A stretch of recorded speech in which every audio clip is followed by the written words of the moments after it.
سلام علیکم. چقدر مادر از زور اومده که در اکران گریه کنه خچه نشانتیا خواهش میکنم خواهر مریم تماشا کنه.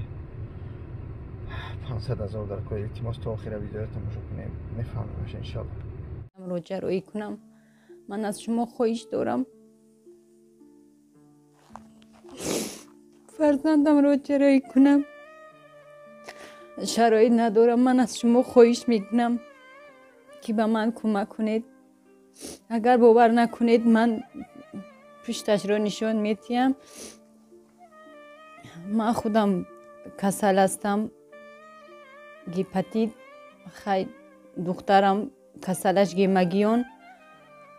از مردم خواهش دارم که من رو دستگیری کنن. خداوند ایوا راضی باشد. برادرها درگیری